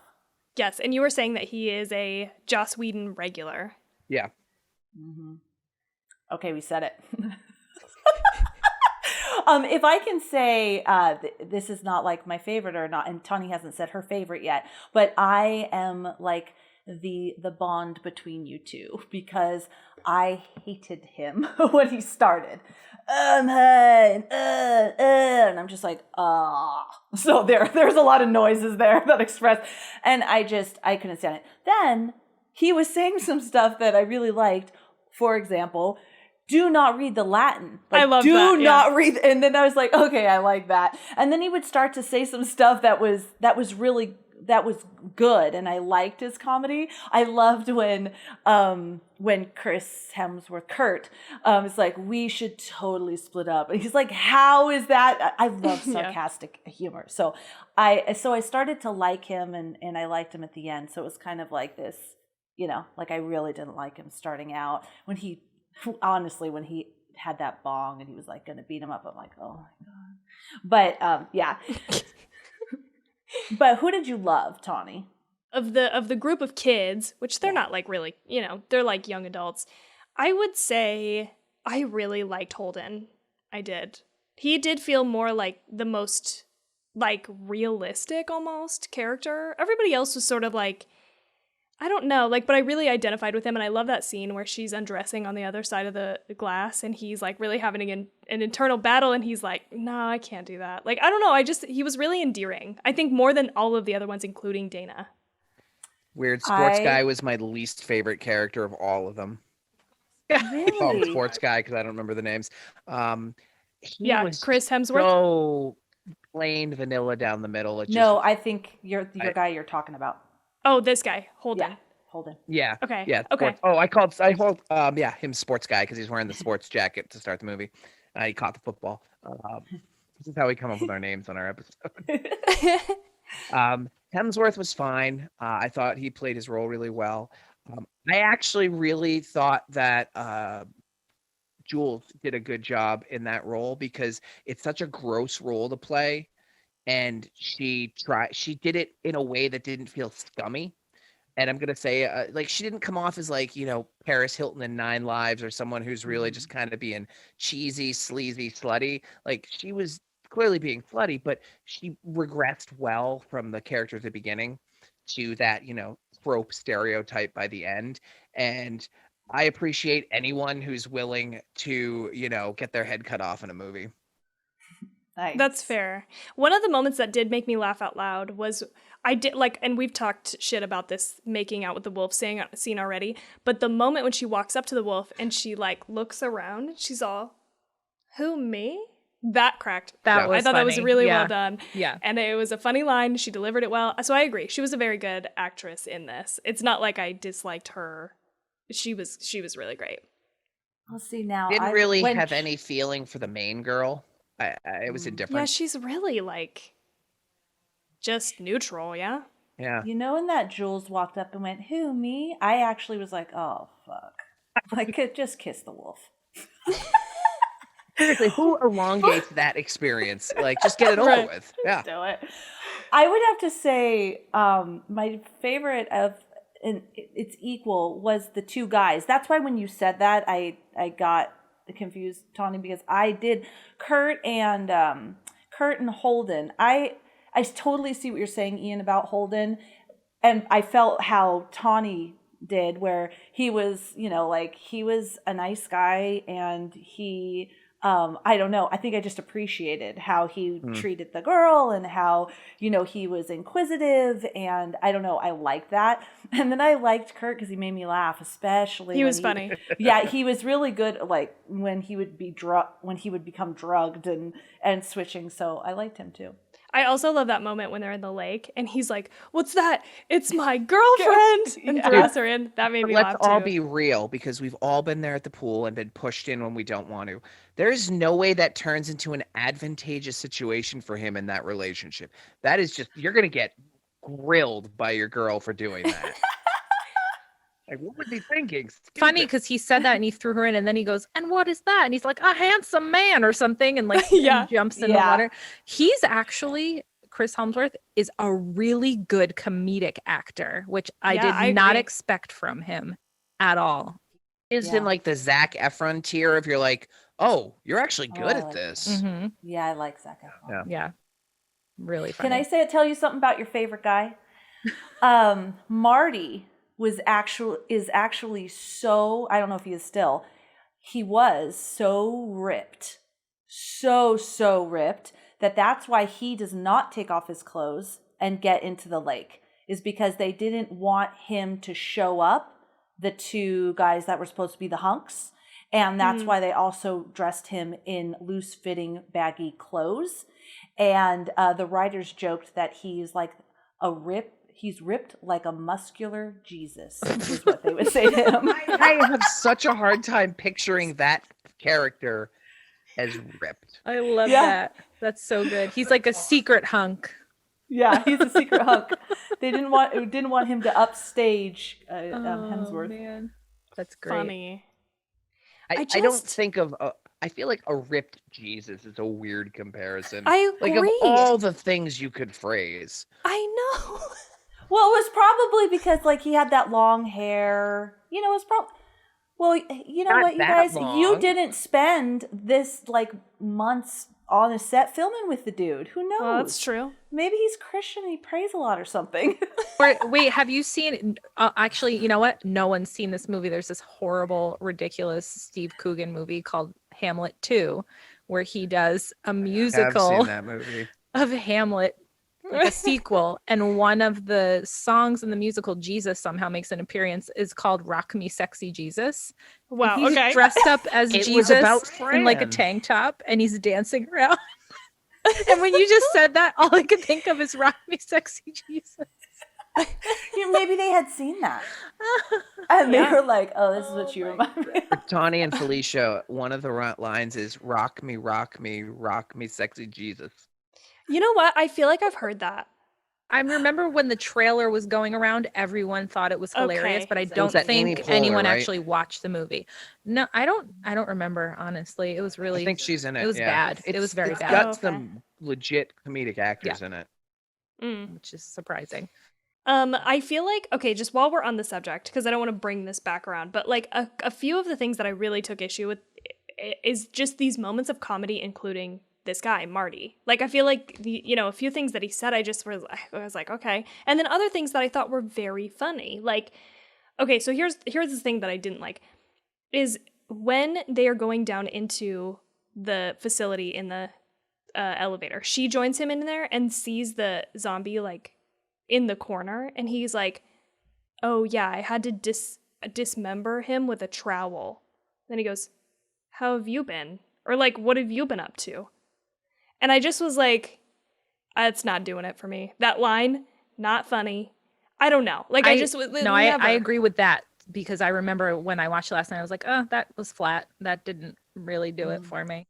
Yeah. Yeah. I mean, you just saw what she had been up to too, like fighting a zombie that you saved her from. Right. Like, you wouldn't say, so some of the dialogue, it's not his fault as an actor, or like, it's the dialogue that's written for him. And then another scene is like when he's like flipping out about the puppeteers. He's like, I'm, puppets. He's alone in this room. He's like, they're controlling me. I'm going to control my own body. Like, I hated that scene because it was like way over the top for me. But then he goes, I'm going to go for a walk. I thought that part was funny. Yeah. It's just like everything else before that was like too much. I don't know. I will say those are both very Whedon-esque attempts at jokes. Particularly the like, what have you been up to? Because if you think of Firefly, there are so many moments where like Mal will be having moments, or Wash, and they'll just be like, oh, we're about to die. Oh, how's your day going? That's his style of humor. It's definitely a take it or leave it style. I think it can be done well. I agree with you. This one, it was just one of those moments where it missed. Yeah, and the last one is where he nails it when he goes, good job, zombie hand, a couple moments later. I was just about to say that's the other one I don't like. That's the other one I was like, I love zombie hand. I'm like, this feels like a joke like a 5-year-old would make. Like, 1,000%. I just was like, this is, and that's again some sort of my issue with the tone. Like, we just seem to swing wildly from like ultra witty, like funny shit that really cracks me up, to shit that's just like, what, and again, what you're saying, totally subjective, right? Like, if that's funny to you, great, good for you. It just didn't hit me the right way. I think Sam will tell you I'm also a 5-year-old. So like that true. I have that the golden retriever. Like, I'm just a puppy chasing something. I will, if it's funny, it can be literally good luck zombie hand and then a really highbrow thing. I juxtapose between those I'm not too critical. So I think that's why it worked for me. Yeah, that's fair. But I think that's why I didn't end up liking this character, right? Because he had like most of the moments that I was like rolling my eyes at, whereas everybody else felt kind of neutral, That's I never thought about, you made a really good point, Tawny. I never thought about how it really did go so like back and forth between, these really highbrow meta moments, this highbrow humor, this pod humor. It really does, and it's coming from someone who really loves this movie, it definitely does jump all over the map. And I can see more now, talking with you guys about this, how that could kind of be like looking at a Picasso. And I'm the kind of person who I look at a Picasso and I just see a lot of stuff. It doesn't hit me in a way, but then someone with a refined eye or who truly appreciates that looks at it and goes, this is stunning, and here's why. Absolutely. Yes. Or if like you're a fan of this type of humor, you followed Joss Whedon for a long time, or you like that type of work, totally get how you would watch this and think it's funny. And like, so totally, it is very subjective. It's like one of those works of art where I feel like a lot of people see different things in it. Mm-hmm. And it's just based on your perspective. Can I talk about my favorite scene of the entire thing? Yes, to please. Try to balance out my negativity here. My favorite scene in this entire movie is when they start to celebrate. So they cut back to the office room and everybody's just fucking partying. Like they've got drinks, everybody's talking to each other. This was so fucking perfect. Like everything about this was so funny. I love the song. It was REO Speedwagon, right? I love me that song. I think it was REO Speedwagon. And I love that song. And I was just like, I'm fucking here for this. Like, this is great. They come back, they're partying, people are talking. And, the interns, they're talking with the group of people. And he's like, I feel like there were so many jokes right in a row that, like, really got me. Yes. Like, this scene was my favorite for that reason. And he's like, I'm an intern. And everybody's like, it's very so awkward. He's like, so I don't get overtime. Oh, God. I wrote that down funny. too, because those scenes to me were so perfect because they're real and they're relatable, like the office talk, like when he at the beginning he's talking about his wife or whatever, and then this scene like you said with the intern, and then the guy's like, oh, you like ballet? I happen to have 2 tickets. Oh, you're walking away. Really funny little stuff, and it didn't have to be in it, but it just made it better. I wish there was more. Right. I wish there was more Agreed. of this in it, because this is this is what I like about this movie, are these scenes and these people in the office environment having to deal with something so absurd, right? That's just normalized for them.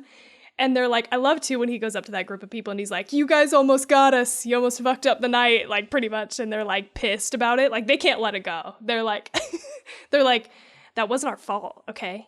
There was rewiring happening from up above. Like it just was so, like you're saying, and then relatable. It turns so well when the phone rings. Yes. And like, shut off the fucking music. And everyone's like, what? I really, the high and low in that scene were really good. And how about when you Agreed. hear Sigourney Weaver's voice when she finally is talking and you're like, wait a second, is that? Oh my God. I love her. I love her. And I instantly recognized her voice. And I was like, it's Ellen Ripley. It's Dana from the Ghostbusters.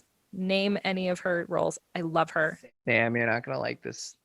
That's my least favorite part of the movie. I really hate her character. I really don't like how the movie ends. Because as a human being, you pull the trigger and you kill Marty.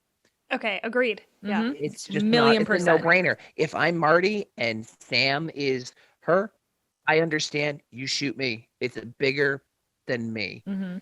And I'm very frustrated by the ending of this movie. And the thing that bothered me, I wrote it down. He dies anyway. Like you're dying either way. So like quick and painless and save the world, or slow and painful pit monster, Get everyone else in the world killed. Do you think though that you really would just be so? I wouldn't like it. No, not like you'd be like, sorry, Tawny. You're done. I think it'd be a lot harder than that, but that you would solely be fucking bought into this crazy.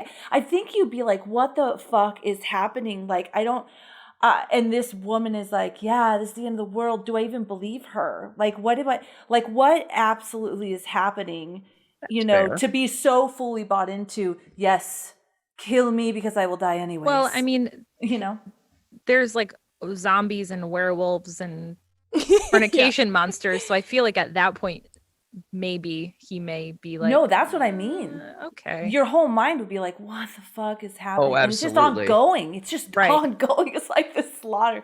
I think that's a fair point, that at that point, her character is probably like, I'm processing so much right now.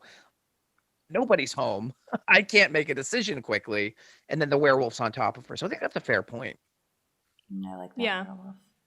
So good. But I agree. I do agree. Like the world was ending anyways. Like if Marty was bought into this too, and he's just like, yeah, I'm so glad now just everyone in the world could die. But then on the other hand, if they didn't, if he was like, okay, I should die, woohoo, and then the gods are like, yay, then what? Like, what the hell are you going to do? Who's going to run this shit now? I actually, the first time I watched it, I think I said it to Ian. I really didn't like how it ended. I didn't like the whole concept of the gods were displeased, that sort of thing. It annoyed me because I thought it was just too fantastical, if that makes any sense. Yeah. It also didn't wrap stuff up for me. Like, yeah, I guess we assume that the world ends and everybody dies, but all I see is a hand coming out of the ground. Give me a little bit, like, show me the world on fire or something. Yeah, I don't know. I would love a couple. I'm sure it would have cost them a pretty penny. Oh, but I would have absolutely. loved just a few shots of like gigantic gods crushing everything. Right. Like that, I think would Absolutely. have been, again, that like dark humor sort of that like would have elevated Even if it's the like a end for me. post-credits scene, give me something. Yeah. Yeah, of the world being destroyed. Yeah. So my biggest flaw with this movie, I do have, like, I love this movie, I really do. The endings piss me off, but what angers me even more is the two of them are in that cell, and they say bring them down, and they send one clearly unarmed security guard to open. Yeah. This is not a hard situation to handle, but corporate malfeasance and foolishness ruins. You have them trapped in a cell you control. Wait 5 minutes, get all those guys with guns, and handle this. The only way this gets out of hand is if one guy has a hand grab his ankle with no backup. Yes. Right. Yes. Like, Great point. This is so true. Oh my that God. bothered me, and still bothers me every time, even though I love the zombie hand. I also laugh at the zombie hand, so. I did want to say, you guys, right here on my notes, I don't qualify for OT.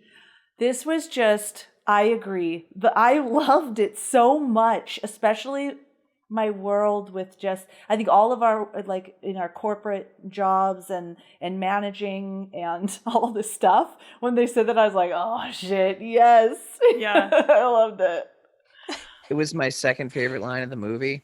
My favorite line of the movie is when sports guy and uninteresting lead girl are making out, and Marty walks by and he goes, he's got a husband bulge. Yes. Oh shit, look. Husband bulge. First off, best term for that. Best. Second, nails the delivery on that line. His accent's in the right place. His timing's in the right place. Mwah. I'd have to say that I agree. That's mine. He's got a husband. Wow, y'all. Husband bulge. good. I All loved right. it. Yeah. I don't know what my favorite line is. Maybe I'll think of a different one. But one of the other moments that I thought was very funny, that made me laugh, probably the hardest of all the different moments in this movie, is when in Japan they fail and he's looking at the screen and he's just screaming at these children and he's like, fuck you, fuck you, fuck you, and fuck you. That good. killed me. Yes. So is that a line? I don't know. That that actually was fun. I wrote down because that is, I think, my favorite. What a good scene. Well, and so that Yes. guy, Jenkins was the character, right? So I love him all the time because I love that movie Step Brothers Oh, Hadley. yes. with Or Will Stitterson. with Yeah. Stitterson, yeah, with Will Ferrell and John C. Reilly, Step Brothers, and he plays the dad of, Yeah. I think, John C. Reilly. And he's my favorite character only for that little scene at the end where he talks about how he wanted to be a dinosaur when he grew up. And he's like, be a fucking dinosaur. So whenever I see him, that's all I think about. And I'm like, I love you so much. And then for him to be that character is like A+. Oh, yeah. 100%. I'm so glad we're aligned. Well, he had such malice in it as he's yelling at these little schoolgirls. Yes. Well, one of the things that cracked me up was when the schoolgirls completed the ritual and they're like, she lives in the evil spirits in the happy little frog now. Yay! And it was just, they were all like so cute. And the movie is obviously not, that's like totally different. Like, talk about tonal switch. It was really funny. That cracked me up too. It was funny, but I got it. Like, I Yeah. liked that. That was another one of those moments that was like very parody focused for me. Like, that's, we're taking like Japanese horror movies and we're taking that to like a level 10 stereotype and what happens there. And that was funny to me. I really liked that. Yeah. I would say a moment that was a weird, highly agitated moment for me for some reason was when they were all at the gas station, Right, and that old guy comes out and he's spitting. Oh God, I hate that. He's spitting Oh, it was big gross. things. He was so gross. But yeah, he was so gross. And the guy, I don't remember even exactly what he said, but he wasn't. He was being rude, to the girl. And Marty comes around and he starts, like bagging on the guy. I think, oh, what war was that? And he starts saying something. And the guy's, like, are you being smart with me? Well, you disrespected my friend. And I'm like, are you fucking like a badass now? Like, right. I'm so fucking confused. You're like just the stoner guy that's, thinking all of this stuff. And now you're like, yeah, I'm going to come out here and beat your ass. And I was like, go. That's some irrational what? confidence. That was weird for me too. That like when I've seen this, I've been like, ugh, that just doesn't feel like his character. Right. Yeah. Totally. Okay, good. I'm glad I'm not the only Although one. I have a feeling this might be a scene Tawny liked. I enjoy when Mordecai calls in and they leave him on speakerphone. And he's getting so pissed. Yes. That made me laugh. Really embarrassing, you guys. Yeah, that was good. That was This very might funny. be my second favorite Yeah. scene because it was just so fucking Even the funny. security guy is cracking up at Mordecai, being all like, the winds are blowing in a downward black direction. Yes. Am I on speakerphone? God damn it, guys. You know what? That was really cool. I love that scene too. It was really cool how they married these two worlds where how he was talking is actually not, bizarre given what they're doing. Right. But then the corporate world, and how they married those two together. That was very cool. So funny. And I also like how they just have to deal with him, like, and they're not excited about it, right? Like, Yeah. they're like, the Harbinger is on line 1. He's really creeping me out. Or what does he say? He's like, so will you talk to him? He's like, all right, put him on. He's like, hey, Mordecai, how's it going? So, Like, how's how it do going I up get top off there? this call as soon as possible? Yes. So funny. That That was was good. so good. I'm glad you brought that up. I'll tell you the scene that tested the highest with audiences that audiences really, really loved was the merman sequence. Finally, audiences agree with us. Same brain. Yeah. I also, just because you guys were talking about it, those failed rituals from around the other countries, I found a few, but the Kyoto ritual is the reference to the ring or Ringu, and Buenos Aires ritual is in reference to King Kong, and then in Stockholm ritual is the reference to John Carpenter's The Thing, and Madrid Dracula. Oh, okay. Like, I didn't catch the last two when they were going. I don't think so. I did either. But the Like, thing's I a kinda hard watch it. thing to make a reference to in like a split Yeah. second shot. Yeah, I just remember them being like big explosions. Like, Yeah. Yeah. I think I remember Yeah. like a helicopter. Like we said earlier, there's so many little Easter eggs in this. Like, I know because I read in some trivia that some of the monsters were from the Left 4 Dead video game, which are the different types of zombies.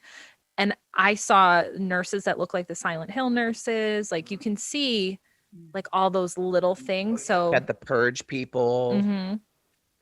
Okay. So you can see, I would imagine in all of those places, seeing, like, we saw the girl that looked like she was from The Ring. So you're like, oh, that's probably The Ring. And then you see the monster that kind of reminds me of, King Kong, Godzilla sort of situation. So in my head, my immediate thought was, I'm sure everything has a line to some horror movie or something that, these people are fans of, which is part of the reason why I like it, I think. I don't Totally. have the answer to this, but Tawny, the girl who stabs Sigourney Weaver at the end, is she the girl from Silent Hill? I don't think so. No. Because she looked very much No. like similar to her, and I was like, "Oh, that would be cool." No, it's But I definitely didn't not. remember the timing and everything, and I was like, "Well, this is the perfect person to ask."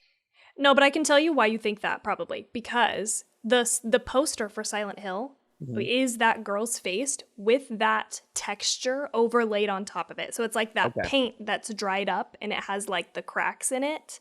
And that's what that girl looks like. Okay. And so that's probably why you made that connection. But yeah, I don't think it's because her whole thing is like zombie Yeah. deal. Yeah. But I mean, I guess it could be some sort of indirect reference to her. It just had, yeah, I think exactly as you're saying it, like when she looks right at the end towards Marty in that like moment, it's like, oh, that's very Silent Hill girl. Yeah. Yeah, she was Because that creepy. poster. Ugh. If everyone's ready, let's dive into rating it. So we rate it on a 5-point scale. And let's start with our guest. Sam, what would you rate this movie on a 5-point scale? Me first. I'm gonna say I'd say 4.5 for all of the reasons that I have listed thus far. I love it in so many ways, and there's obviously little things that I don't love. So, I think 4.5 is a solid rating. Nice. Okay. All right. Ian, how about you? Gets a 4.9. The ending is the thing that keeps this from a perfect score for me, because it's just so, you just don't get there. And, you need some sort of closure in a way that works. And the ending doesn't work for me. Otherwise, this is my wheelhouse of a movie. So what I would rate this movie, I thought long and hard about it. And based on what I rated other movies, I would put this at a 3 for me. Okay. I don't think this is gonna shock anybody, but I'm gonna rate this a 2. Okay. And again, I think there are a lot of Respectable. redeeming moments. I think there are some really good parts. It's just, for me personally, this movie didn't quite hit me in the way that I think it did other people. So, yeah. Fair enough. Understandable. All right. You guys, thank you so much for being on our show. We were so Thank happy to have you. We had such a good time. It was really fun to talk It's to a you pleasure guys. and so much fun. Yes, us too. Thank you. I know. Thank you for being here. This has been, just an incredible conversation. So thank you so much for bringing this movie and being our friends, being my friend after this. Yes. Thank you for being our friend. And vice versa. Let's be real, me. All right. And thank you to all of you again for listening. We hope that you liked this. We absolutely did. Just so much fun. Remember, you can find us in all the places. You can find us in anywhere that it's Two Chicks and a Horror Flick. Unless it's Twitter, then it's Two Chicks HF. And we have a very fun announcement. We think it's fun. We're super excited about it. We have that free Facebook group, right? That that anybody can join, and we love engaging with people. But what we were finding is that not people, but that environment of a Facebook group doesn't really initiate this conversation back and forth. And Tawny put it really great in the group. She formed it really great that, Facebook is a social media platform, but something like Discord is a chat platform. So we thought long and hard, because you know us, and we are moving. Tawny has created a free tier in Patreon so that we are inviting everybody to our Discord community. Tawny, you want to add anything to that? Sure. Yeah. Just to kind of clarify, just so people don't go to the. Well, what you can do is you can go to the Patreon if you want to, and there's a link to the Discord. So you can either support the show at our $2 and $5 tiers as of now, or you can join the free tier on the Discord platform. So we're running, but I just didn't want anybody to think that they went to Patreon and it was there, because it is on Discord, but you can find our link to the Discord server through Patreon or our, wherever, Instagram or whatever. And we're going to leave up that group, the free Facebook group, just to be able to catch people. And there will be a link in there too, to kind of redirect. But yeah, to be honest, Facebook just sucks. For us, it's hard to, and I don't know if anybody else feels the same way, but it's just not user friendly. It's you have to open up the app and go to the group that you want to and find the post. And now it just seems like the way that the information is organized is so not user friendly, is the best way that I can put it. So it's really hard to have a conversation versus a chat platform like Discord. So we were like, you know what, fuck it, let's just move everybody over. So we hope that you will join us, and especially if you're on that Facebook group, come join us on the Discord. It's a free app. You can put it on your phone or your computer, or I think you can even just do it in your browser. But we really want to connect with people in a meaningful and easy way, and we think this will be the best way to do that. So join us over there. It'll be super fun. And that was really well put. We'll pin the message that has the link to the very top of the Facebook page, the Facebook group, so that you can easily access that. And I totally agree. Another thing is like being an admin of the group. Like, I don't want to boost the post. I just want to talk to people. You know what I mean? Yeah, totally. The marketing that's built into it, right? So we're stoked. Yeah, so that'll be super fun. Other ways that you can support the show is you can give us a rating and review on Apple Podcasts or wherever you're listening to this show, or share it with a friend. That's really helpful as well. That's about it, man. Oh, what are we watching next week? Oh, shit. Yeah, there's that. I'm excited for this. I'm so excited. We are watching The Wicker Man next week. And I don't know why I'm so, well, I mean, I do. I have very vague memories because I think my mom watched it with me when I was TT's age. It was like my mom was watching it and I watched it too. And I remember being like, oh my God, but it's very old. And so I'm hoping I enjoy it again. I mean, we'll see. I'm excited. I think you will. I think I will. I think it'll be a good movie. So I'm pumped. Yes. All right. Awesome. Yeah. Well, thank you for listening to this episode, and we'll see you next week. And we hope you have such a good night. No nightmares.